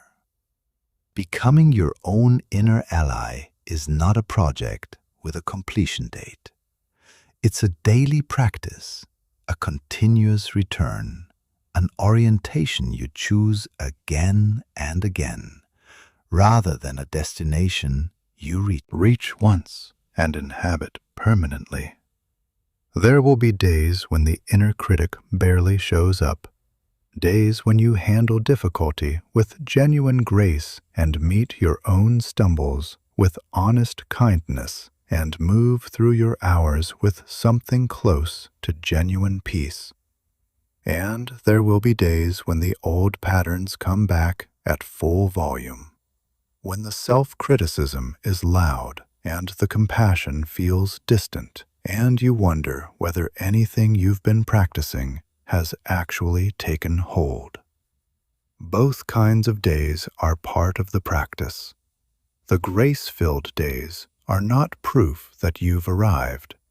The difficult days are not proof that you've failed. They're both just part of what it looks like to be a human being engaged in the ongoing work of trying to live more honestly and more kindly inside your own mind. What matters is not that you practice perfectly. What matters is that you keep coming back, that every time you notice you've slipped into harsh self-judgment, you offer yourself the possibility of a different response. Not in the distant future when you've finally got this sorted out. Right now, in this moment, with whatever you have available. That continuous return, made imperfectly but genuinely, is what the transformation is actually built from. Now let's bring the whole arc together. Because everything we've explored in this conversation is not a collection of separate ideas. It's one coherent movement, one integrated understanding, each piece illuminating the others and all of them pointing in the same direction. We began by looking honestly at the uncontrollable. We confronted the reality that a tremendous amount of our mental suffering comes not from what is actually happening in our lives, but from our relentless and exhausting effort to manage, control, or change things that were never ours to manage. Other people's interior worlds, the past that is already finished, outcomes shaped by factors that extend far beyond our reach. The freedom that becomes available when you genuinely release your grip on these things is not the freedom from difficulty. It's the freedom to be fully present for your actual life, rather than perpetually absent, haunting the territory of what you can't change and can't control. We moved from there into the territory of anxiety and outcome obsession. We saw how the cultural conditioning to treat every experience as a means to an end has produced a particular quality of suffering in which the present moment is perpetually sacrificed to anxiety about a future that doesn't yet exist. And we found in the principle of action over outcome a genuinely practical alternative. Not a philosophy of indifference to results, but a reorientation of attention toward what is actually within reach, the step in front of you, the work of this moment, the honest effort of right now. When you shift from being someone who obsesses over destinations to being someone who is genuinely present with the journey, the anxiety loses most of its fuel. We've explored what it means to slow down in a world that has built elaborate systems for keeping you moving fast. We saw that the velocity trap is not just a matter of schedule or workload, but a neurological habit, a trained inability to tolerate the discomfort of stillness long enough to discover what lives on the other side of it. And we found that slowing down is not, as the culture suggests, a form of falling behind. It's a form of arriving in your actual life, with your actual presence, in the actual moment where everything real is happening. We turned then to the remarkable tool of CBT as inquiry, and we found a way of relating to our own thoughts that is neither the automatic credulity that generates so much unnecessary suffering, nor the forced positivity that generates a different kind of suffering. We learned to be curious about thoughts rather than controlled by them, to examine what they're claiming before accepting the claim as true, to recognize the familiar distortions and see them as habits of perception rather than reliable reports on reality, to create enough distance between ourselves and our thoughts to choose, with something like genuine freedom, how to respond to what the mind is generating. And we arrived finally at what Dr. Brennan presents as perhaps the most foundational practice of all: the cultivation of a genuinely supportive relationship with yourself. The recognition that the voice inside your head, the one that speaks to you more continuously and with more intimacy than any other voice you'll ever encounter, deserves to be a voice worth listening to. Not a voice that flatters you or deceives you, but a voice that tells you the truth with the same quality of care that you would bring to speaking honestly to someone whose well-being genuinely matters to you. These pieces work together. When you release your grip on the uncontrollable, you have more actual energy available for the things you can genuinely influence. When you focus on action rather than outcome, you naturally inhabit the present more fully. When you inhabit the present more fully, you create the space to actually examine your thoughts rather than just being carried by them. When you examine your thoughts with curiosity rather than credulity, you find that the catastrophic narratives your mind generates are mostly not accurate. And when you stop treating every setback as confirmation of your inadequacy, you develop the resilience to keep showing up for things that matter to you, which is where the actual richness of life is located. This is the architecture of a quiet mind. Not a mind without content, not a mind immune to difficulty or free from doubt or insulated from the ordinary human experience of uncertainty and loss and things not going as hoped. A mind that has developed a different relationship with all of those things. A mind that can hold difficulty without being destroyed by it. A mind that can observe its own functioning with enough distance to make genuine choices about how to respond.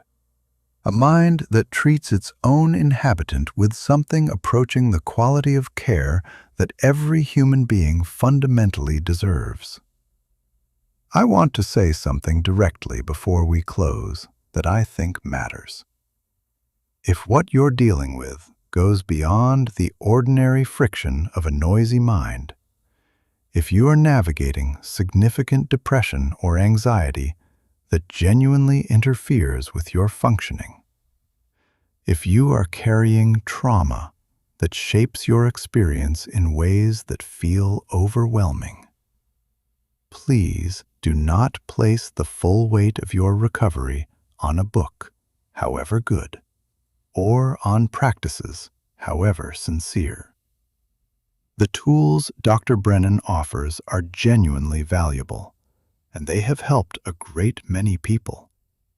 But they are not a substitute for professional support when professional support is what the situation actually calls for. Seeking that support is not a sign of inadequacy. It's one of the most honest and self-respecting things you can do. You deserve the kind of help that meets what you're actually carrying. For everyone else, I want to leave you with this.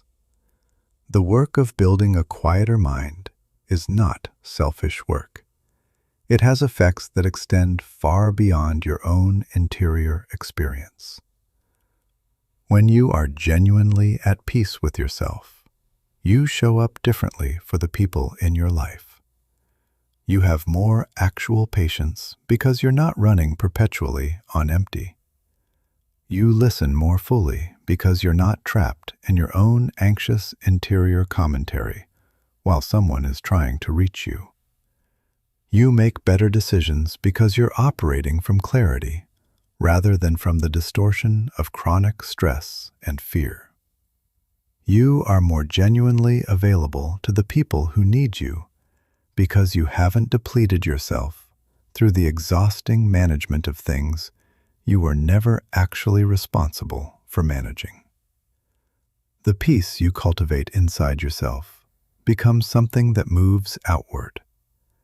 People feel it in your presence, not because you announce it or perform it, but because genuine inner steadiness has a quality that is perceptible in ways that are difficult to describe, but unmistakable to experience. You become someone that other people can actually rest near. Someone whose calm is not brittle or forced, but real enough to be borrowed from when the people around you have run out of their own. That is a form of generosity. That is a genuine gift to the world. And it starts inside, in the private, largely invisible work of learning to inhabit your own mind with something more like grace. So here is what I want to leave with you as we reach the end of this particular journey. You are going to have hard days. Days when the old patterns come back louder than you'd hoped. Days when the mind races and the anxiety floods in and the inner critic sounds more like your actual self than any of the kinder voices you've been practicing. Those days are coming, and they don't mean you failed. They mean you're human. The question is never whether you'll have hard days. The question is what you'll do when they arrive. And the answer that Dr. Brennan is offering throughout this entire book is simply this: you return. You return to the awareness that what you can control is your response. You return to the present moment, where the difficulty actually is, rather than adding the imaginary future weight to what is already heavy enough. You return to the examining, curious stance toward your own thoughts, rather than the automatic believing stance. You return to the voice inside your head that speaks to you the way someone who loves you would speak. Again and again, you return. Not perfectly, not without resistance, but genuinely and repeatedly, because you have decided that the quality of your inner life is worth the effort. The quiet mind that Dr. Sarah Brennan is describing throughout this work is not a destination with a fixed address where you arrive one day and unpack your things permanently. It's a direction, a way of orienting yourself again and again in the face of everything that life brings. It's a practice that deepens over years into something that starts to feel less like effort and more like simply who you are. It's the slowly developing ability to be at home in your own mind, not because your mind has become easy or because your life has become simple, but because you've learned how to be with both in a way that doesn't cost you everything you have. Your quiet mind is not waiting for you somewhere in a future where everything has been resolved and nothing is uncertain and all the difficult things have been straightened out. It's available to you right now, in this breath, in the next choice you make about where to direct your attention, in the quality of kindness or judgment you bring to the inevitable stumble that's coming, because stumbles are always coming. It's available in the decision to examine a thought rather than obey it, in the choice to release the thread you've been pulling on that leads nowhere, in the willingness to be fully in this moment rather than half present in this one while being mentally somewhere else entirely.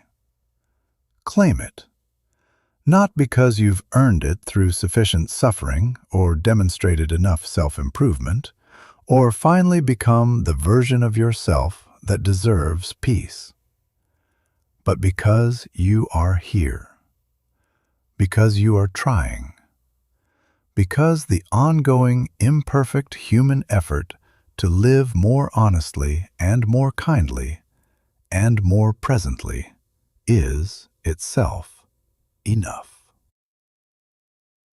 Thank you for spending this time with Success Audiobooks. Thank you for being willing to sit with ideas that ask something real of you. The world genuinely needs more people who are doing this work. Go gently. Go with curiosity. Go with the kindness toward yourself that you would never withhold from someone you love. Your quiet mind is waiting, not out there, right here, in the very next breath you take.